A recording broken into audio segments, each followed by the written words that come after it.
আসসালামু আলাইকুম ভিউয়ার্স, স্বাগতম জানাচ্ছি নতুন একটি ভিডিওতে। আজকের ভিডিওতে আমরা দেখব কিভাবে খুব সহজে একটি ব্যাটারি প্যাক তৈরি করতে হয়।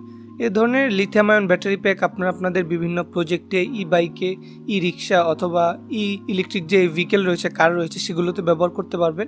আপনারা চাইলে এগুলোকে বিভিন্ন পাওয়ার স্টেশন হিসাবেও ব্যবহার করতে পারবেন।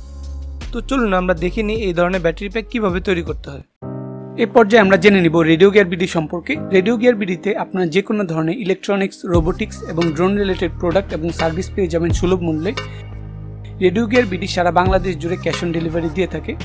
রেডিও গিয়ার বিডি সম্পর্কে বিস্তারিত তথ্য এই ভিডিওর নিচে ডিসক্রিপশনে দেওয়া থাকবে।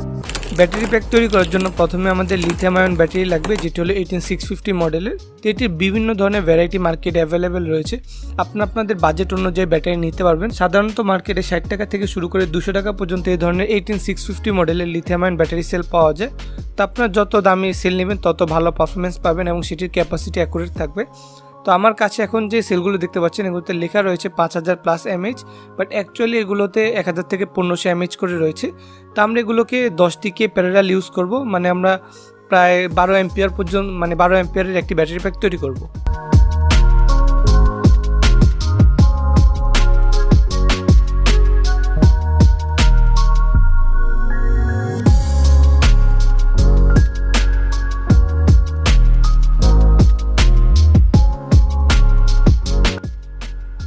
এখন আমার সাথে যে জিনিসটি দেখতে পাচ্ছেন, এটি হলো লিথিয়াম আয়ন ব্যাটারি হোল্ডার। মানে এই হোল্ডারগুলো ব্যবহার করে খুব সহজে আমরা ব্যাটারি প্যাক তৈরি করতে পারবো। এবং এই হোল্ডারগুলো যদি ব্যবহার করি তাহলে আমাদের ব্যাটারি প্যাকটি সলিড থাকবে এবং এর সেলগুলো মাঝখানে একটি গ্যাপ থাকবে, যার মাধ্যমে বাতাস প্রবাহিত হতে পারবে এবং আমাদের সেলগুলো ঠান্ডা থাকবে। তো এগুলোকে একটার সঙ্গে একটা জোড়া লাগিয়ে আপনাদের পছন্দ মতো বড় ছোট করে নিতে পারবেন। তো আমি এখন আমার চাহিদা অনুযায়ী 3টিকে সিরিজ করে আমাদের এই যে হোল্ডার রয়েছে সেটিকে সেট আপ করে নিব।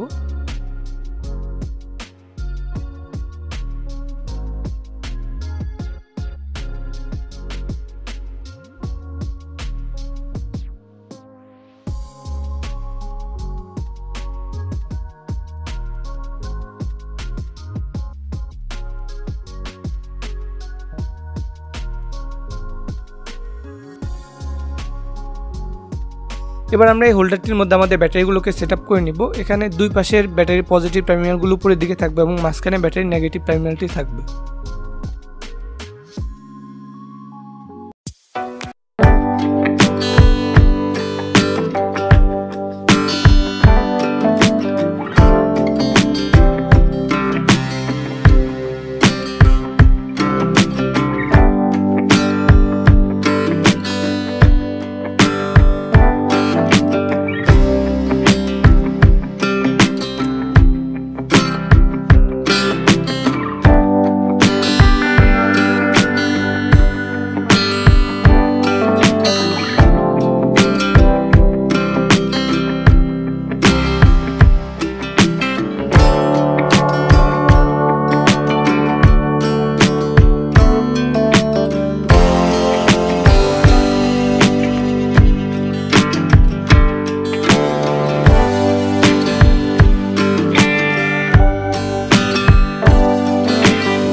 প্রথম অবস্থায় আপনারা যখন ব্যাটারি প্যাক তৈরি করবেন সেটি যদি আউটপুট ভোল্টেজ না দেয় তাহলে আপনার ব্যাটারিটিকে চার্জ করে নেবেন।